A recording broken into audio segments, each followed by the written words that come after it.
Hi, this is Theo from PakaBlocks.com. For today's sketching tip, I want to talk about perspective and whether or not you need that to create a good sketch. Now this video is specifically for those who want to sketch outdoors. I'll be talking about perspective and whether or not you need it to create drawings like this, aerial view, or maybe you are just sitting across the street. Do you need perspective to draw something like this? So that will be covered in this video. Now the reason why I want to create this video is because many times when I'm sketching outdoors, I get people who come up and say, hey, that's a nice building, I wish I can draw that, but I do not know perspective. So I want to demystify the idea that you need perspective in order to create a good drawing of a building. So let's start. Perspective is important when you're drawing things from imagination. It has a set of rules to help people draw and place objects in space so that they will feel real to anyone who is looking at the drawing. So in this case, I drew this from imagination using perspective rules. The main important thing to note is there's this vanishing point, and all the parallel lines, they will sort of converge to the vanishing point. But when you're drawing outdoors, perspective is not that important. It is helpful, but it's not that important because when you're drawing outdoor, the emphasis is on observation drawing. You draw from observation, you pay attention to the proportion of each building. Say for example, if I'm drawing this scene from real life, I would I would get the height of the primary object that I want to draw first. For example, this one. Maybe this is a building, then I will consider this to be 1 unit. So this building here, maybe I will compare it, maybe it's about 3 units. Then maybe there's another building here, this is also 1 unit, and this building here is also 3 units. I can compare the width as well. Compare the smallest width here is 1 unit maybe.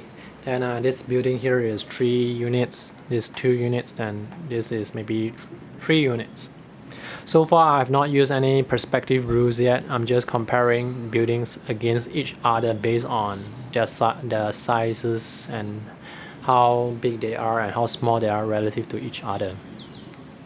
Now, when you want to get the angles of the top and bottom of the buildings, you can stretch out. One technique is to stretch out your arm using your pen and holding your pencil, and you can sort of measure the angle of the building. And then try and remember the angle before you put it down onto your sketchbook.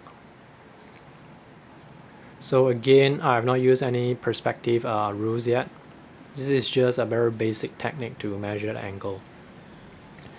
Another technique that you can use to measure the angles of the roofs, the top ceiling, is you can put your pencil against your sketchbook or your paper and then move it in such a way that it aligns with the scene that you are looking at. For example, let's say I want to measure the angle of this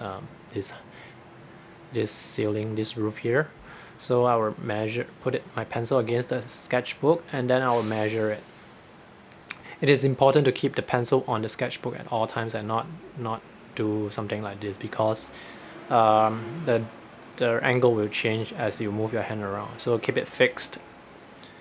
Use it to measure. So now it's about the same, and then when you draw it down on the paper, you can then get a more accurate line. That's one way. So you don't really need perspective to do all those things. Perspective comes handy when you want to check whether or not your sketch is accurate. So in this case, for example, let's say I finished this sketch on location. I want to check whether or not this is an accurate sketch. Using the concept of all lines would vanish into the vanishing point, I would check the angles. For example, if you take a look at this line here, this line will go into the vanishing point. This line, all the parallel lines, they will go into the vanishing point. But when it comes to this particular line here, I realized that, hey, if I extend this line out, it's like it doesn't go into the vanishing point. So there's something wrong with this particular line. It should be like this. So in this case, I've used perspective to help me check the drawing that I've already drawn, and maybe I can correct it on hindsight. But when you're drawing outdoors, you just use the measuring techniques, the proportion drawings, like that. So let's take a look at some of my examples from real life. Okay, this is a very complicated sketch. You do not need to know perspective to draw this. You just need to understand proportion, like where one point is in relation to this point, where this point is, how high this tower is, how high this block is in relation to this tower, and maybe how high this block here is in relation to all these blocks.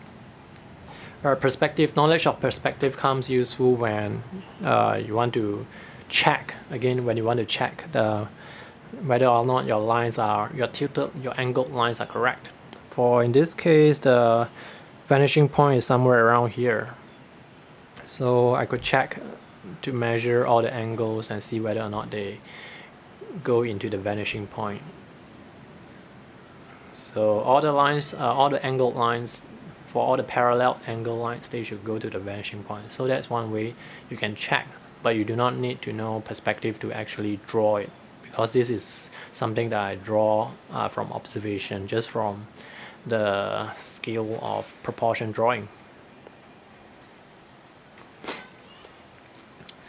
This is also a sketch that I drew on location. I was sitting across the street, and the vanishing point is I think about somewhere here. I think it's just behind this car, because the lines is the roof here, the angled line here is going here and here.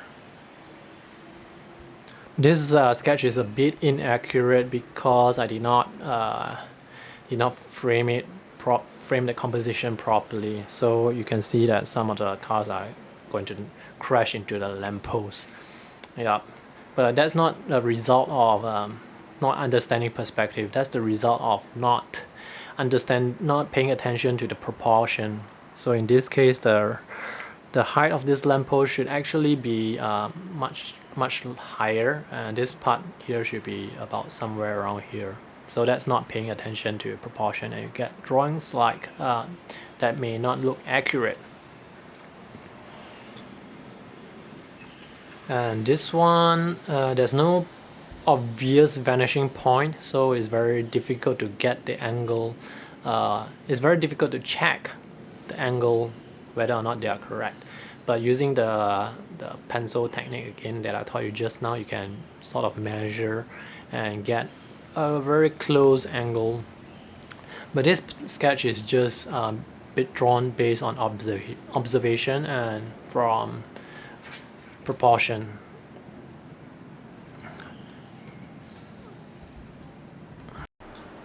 When drawing outdoors, perspective is a good thing to know, but it's not necessary for you in order to create a good sketch. What is more important when you're drawing outdoors is your understanding of proportion drawing. And you should always be measuring things like using the stretch out arm tool.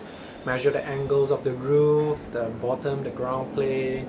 Also check the proportion of one building relative to other objects or other buildings in your drawing. So that is actually much more important than perspective itself. But you can use perspective to check whether or not your sketch is accurate, and that's where perspective is helpful. But perspective is usually more useful when you're drawing from imagination. When you're drawing from real life, you just draw it based on what you are looking at. And that's about all for this video today. If you have any questions, just feel free to ask them in my comment section below. And remember to subscribe to my YouTube channel, because I'll be putting out more sketching videos, sketching tips, and art product reviews. Thank you for watching, and have a nice day.